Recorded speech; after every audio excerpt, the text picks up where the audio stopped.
પશ્ચિમ બંગાળ અને તમિલનાડુમાં લોકશાહીના મહાપર્વમાં મતદારોનો ઉત્સાહ ચરમસીમા પર છે।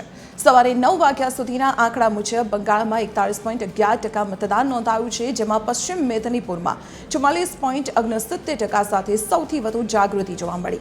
તેવી જ રીતે તમિલનાડુમાં 37.56% મતદાન નોંધાયું અને તિરુપુરમાં 42.45% સાથે લોકો મોટી સંખ્યામાં મતદાન મથકોએ ઉમટી પડ્યા છે। રાજ્યના અન્ય શહેરોમાં પણ 35%થી વધુ મતદાન નોંધાયું છે। બંગાળની 152 બેઠકો પર ટીએમસી અને બીજેપી વચ્ચે કાંટાની ટક્કર છે, જ્યારે તમિલનાડુમાં થલાપતિ વિજયની ટીવીકે પાર્ટીના આગમન સાથે જંગ ત્રિપાંખીયો બન્યો છે। બારામતી પેટા ચૂંટણીમાં સુનેત્રા પવાર મેદાનમાં છે। તમામ બૂથો પર વેબકાસ્ટિંગની વ્યવસ્થા છે અને પરિણામ 4 મેના રોજ જાહેર થશે। તો ત્યારે બે રાજ્યોમાં મહામુકાબલો ચાલી રહ્યો છે। મતદાનનો આજે દિવસ છે। તમિલનાડુ અને પશ્ચિમ બંગાળમાં અત્યારે રેકોર્ડ બ્રેક મતદાન નોંધાઈ રહ્યું છે। સવારે 11 વાગ્યા સુધીના મતદાનના આંકડા અત્યારે સામે આવી ગયા છે। 4 મેના રોજ પરિણામ જાહેર થશે।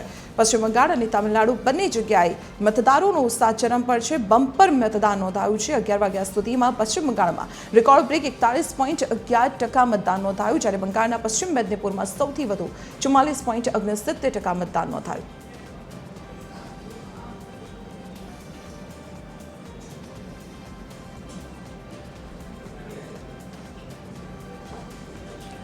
ત્યારે हमारे साथ संवाददाता वैभव श्रीवास्तव અત્યારે हमारे साथ जोड़ाएला है। वैभव, पश्चिम बंगाल की बात हो या तमिलनाडु की, दोनों जगह पे अभी बम्पर मतदान दिख रहा है।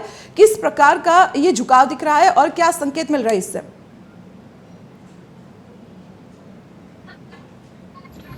बिल्कुल दीपाली, देखिए जिस तरह से ये सुबह 7 बजे से जब ये वोटिंग शुरू हुई थी तो ऐसा ही लग रहा था कि इस बार वोटिंग जो है 60% से ऊपर जाने की उम्मीद जताई जा रही है, क्योंकि सुबह जब ये 7 बजे शुरू हुआ था तो पश्चिम बंगाल की अगर बात कर ली जाए खासकर, तो वहां पे सुबह से ही महिलाओं और जो नवयुवक हैं उनकी लंबी लंबी कतारें देखने को मिली।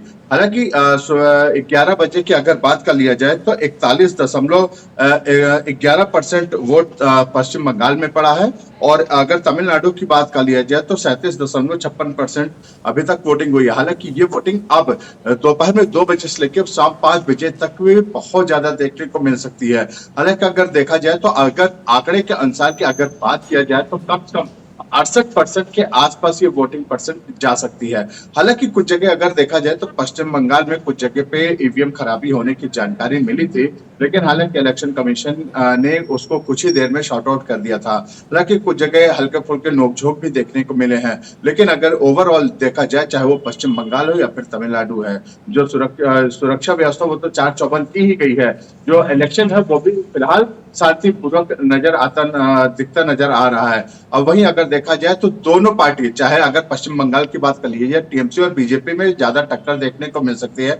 अगर पश्चिम बंगाल की बात की जाए तो जमीनी स्तर को लेकर जो है, जो महिलाओं के ऊपर हमला हुआ है या फिर हिंदुओं के ऊपर हुआ, कहीं ना कहीं ये जो बेसिक पॉइंट है उसको लेके बीजेपी की तरफ से जो कैंपेन किया गया था वो कहीं ना कहीं उम्मीद ऐसी दिखती नजर आ रही है कि हो सकता है कि जो पश्चिम बंगाल की जनता है वो बीजेपी की तरफ झुकाव हो सकता है।